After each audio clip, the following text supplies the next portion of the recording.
ಲೋಕಸಭೆ ಹೊತ್ತಲ್ಲೇ ಕಾಂಗ್ರೆಸ್ಗೆ ಮತ್ತೊಂದು ಶಾಕ್. ಬಳ್ಳಾರಿಯಲ್ಲಿ ಆಪರೇಷನ್ ರಾಜಕೀಯ ಶುರುವಾಯ್ತಾ? ಕಾಂಗ್ರೆಸ್ ಶಾಸಕ ಭರತ್ ರೆಡ್ಡಿ ತಂದೆ ಬಿಜೆಪಿ ಸೇರ್ತಾರ? ಲೋಕಸಭೆ ಹೊತ್ತಲ್ಲೇ ಕಾಂಗ್ರೆಸ್ಗೆ ಮತ್ತೊಂದು ಶಾಕ್ ಇದು. ಬಳ್ಳಾರಿಯಲ್ಲಿ ಆಪರೇಷನ್ ರಾಜಕೀಯ ಶುರುವಾಯ್ತಾ? ಇದಕ್ಕೆ ಕಾರಣ ಕಾಂಗ್ರೆಸ್ ಶಾಸಕ ಭರತ್ ರೆಡ್ಡಿ ಅವರ ತಂದೆ ಅವರು ಬಿಜೆಪಿಯನ್ನ ಸೇರ್ಪಡೆ ಆಗ್ತಾರಾ ಅನ್ನುವಂತಹ ಪ್ರಶ್ನೆ ಇದೆ. ಬಿಜೆಪಿಯತ್ತ ಮುಖ ಮಾಡಿದ್ರ ಸೂರ್ಯನಾರಾಯಣ ರೆಡ್ಡಿ. ಎಚ್ಡಿಕೆ ಸರ್ಕಾರದಲ್ಲಿ ಸಿಎಂ ರಾಜಕೀಯ ಕಾರ್ಯದರ್ಶಿಯಾಗಿದ್ರು. ಬಿಜೆಪಿ ಸೇರ್ತಾರ ಹಾಗಾದ್ರೆ ಭರತ್ ರೆಡ್ಡಿ ತಂದೆ ಸೂರ್ಯನಾರಾಯಣ ರೆಡ್ಡಿ?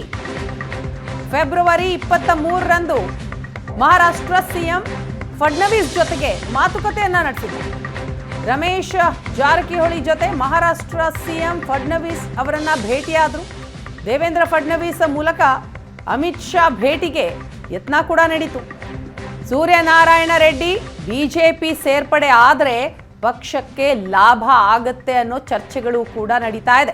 ಬಳ್ಳಾರಿ ಲೋಕಸಭೆ ಗೆಲುವು ಸುಲಭ ಎಂಬ ಲೆಕ್ಕಾಚಾರ. ಒಂದು ವೇಳೆ ಸೂರ್ಯನಾರಾಯಣ ರೆಡ್ಡಿ ಬಿಜೆಪಿಗೆ ಬಂದ್ರೆ ಬಳ್ಳಾರಿಯ 3 ಕ್ಷೇತ್ರದಲ್ಲಿ ಹಿಡಿತ ಹೊಂದಿದ್ದಾರೆ ಸೂರ್ಯನಾರಾಯಣ ರೆಡ್ಡಿ. ಈ ಬಗ್ಗೆ ಮತ್ತಷ್ಟು ಮಾಹಿತಿಯನ್ನ ಕೊಡ್ತಾರೆ ನಮ್ಮ ಬಳ್ಳಾರಿಯ ಪ್ರತಿನಿಧಿ ನರಸಿಂಹಮೂರ್ತಿ. ಇದೀಗ ನಮ್ಮ ಜೊತೆ ಸಂಪರ್ಕದಲ್ಲಿದ್ದಾರೆ.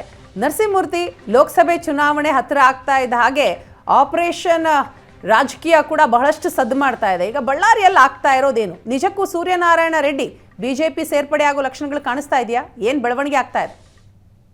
ವೀಣಾ, ರಾಜಕೀಯದಲ್ಲಿ ಯಾರು ಶತ್ರುಗಳಲ್ಲ, ಯಾರು ಮಿತ್ರರಲ್ಲ ಅನ್ನೋಂತ ಮಾತಿಗೆ ಬಳ್ಳಾರಿ ರಾಜಕೀಯ ಪದೇ ಪದೇ ಸಾಕ್ಷಿ ಆಗ್ತದೆ ಅಂತ ಕೂಡ ಇಲ್ಲಿ ಸ್ಪಷ್ಟವಾಗಿ ಹೇಳ್ಬೋದಾಗಿದೆ. ಯಾಕಂದ್ರೆ ಹಲವು ವರ್ಷಗಳಿಂದ ಕೂಡ ರಾಜಕೀಯ ಮಾಡಿರ್ತಕ್ಕಂಥ ಸೂರ್ಯನಾರಾಯಣ ರೆಡ್ಡಿ ಅವರ ಹೊಸ ನಡೆ ಏನು ಸಾಕಷ್ಟು ಕುತೂಹಲಕಾರಿಯಾಗಿದೆ ಅಂತ ಇಲ್ಲಿ ಹೇಳ್ಬೋದಾಗಿದೆ. ಇದಕ್ಕೆ ಪ್ರಮುಖವಾದಂತ ಕಾರಣ ಕಳೆದ ತಿಂಗಳು ನಡೆದಿರ್ತಕ್ಕಂಥ ಇಡಿ ದಾಳಿ ಅಂತ ಹೇಳಿದ್ರು ಕೂಡ ತಪ್ಪಾಗಲಿಕ್ಕಿಲ್ಲ. ಯಾಕಂದ್ರೆ ಸುದೀರ್ಘ ರಾಜಕೀಯ ಮಾಡಿ ಬಂದಿರತಕ್ಕಂಥ ನಾರಾಯಣ ರೆಡ್ಡಿ ಅವರು ಶಾಸಕರಾಗಿದ್ರು, ರಾಜಕೀಯ ಕಾರ್ಯದರ್ಶಿಯಾಗಿ ಕೂಡ ಕೆಲಸ ಮಾಡಿದ್ರು. ಆದ್ರೆ ದಿಢೀರ್ನೆ ನಡೆದಂತ ಬೆಳವಣಿಗೆಯಲ್ಲಿ ಅವರು ಬಿಜೆಪಿ ಹತ್ತ ಮುಖ ಮಾಡಿದಿರುವಂತ ಮಾಹಿತಿ ಇದೀಗ ಲಭ್ಯವಾಗ್ತಿದೆ.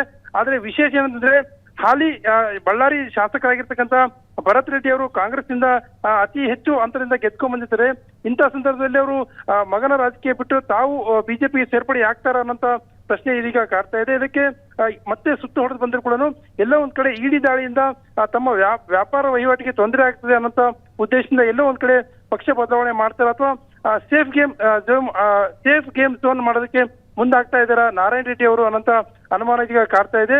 ಮತ್ತು ಈ ಹೊರತುಪಡಿಸಿದೆ ಇಡಿ ದಾಳಿಯನ್ನು ಹೊರತುಪಡಿಸಿದ್ರೆ ನಾರಾಯಣ ರೆಡ್ಡಿ ಅವರು ಬಿಜೆಪಿಗೆ ಬರೋದ್ರಿಂದ ಬಳ್ಳಾರಿ ನಗರ, ಗ್ರಾಮಾಂತರ ಮತ್ತು ಕಂಪ್ಲಿ ಕ್ಷೇತ್ರದಲ್ಲಿ ಸಾಕಷ್ಟು ಹಿಡಿತ ಹೊಂದಿರತಕ್ಕಂಥ ನಾಯಕರಾಗಿರ್ತಕ್ಕಂಥ ಹಿನ್ನೆಲೆಯಲ್ಲಿ ಬಿಜೆಪಿಯ ಅಭ್ಯರ್ಥಿ ಯಾರೇ ಆದ್ರೂ ಕೂಡ ಅದು ಸಾಕಷ್ಟು ಪೂರಕವಂತ ವಾತಾವರಣ ನಿರ್ಮಾಣ ಆಗ್ತದೆ. ಹೀಗಾಗಿ ಬಿಜೆಪಿ ಹಲವು ಮುಖಂಡರು ಕೂಡ ನಾರಾಯಣ ರೆಡ್ಡಿ ಅವರ ಸೇರ್ಪಡೆಗೆ ಒಂದು ಗ್ರೀನ್ ಸಿಗ್ನಲ್ ಕೊಟ್ಟಿದ್ದಾರೆ. ಯಾಕಂದ್ರೆ ಇಂಥ ಪ್ರಭಾವಿ ನಾಯಕ ಏನು ಬಿಜೆಪಿಗೆ ಬರೋದಾಯ್ತಂದ್ರೆ ಬಳ್ಳಾರಿಯಲ್ಲಿ ಮತ್ತೊಮ್ಮೆ ನಾವು ಈಸಿಯಾಗಿ ಗೆಲುವು ಸಾಧಿಸಬಹುದು ಅನ್ನೋಂತ ನಿಟ್ಟಿನಲ್ಲಿ ಎಲ್ಲ ಕಡೆಯಿಂದ ಕೂಡ ಒಂದು ಹಂತದ ಗ್ರೀನ್ ಸಿಗ್ನಲ್ ಸಿಕ್ಕಿದೆ ಅಂತ ಹೇಳಲಾಗ್ತಾ ಇದೆ.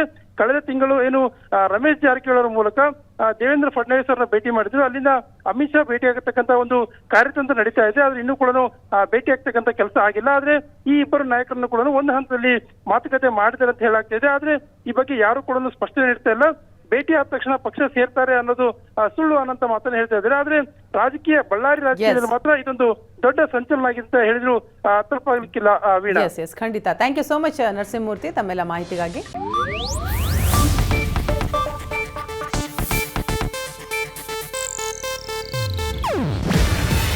ಇದು ಏಷ್ಯಾನೆಟ್ ನ್ಯೂಸ್ ನೆಟ್ವರ್ಕ್ ಪ್ರಸ್ತುತಿ. ನೀವು ನೋಡ್ತಿದ್ದೀರಾ ಏಷ್ಯಾನೆಟ್ ಸುವರ್ಣ ನ್ಯೂಸ್.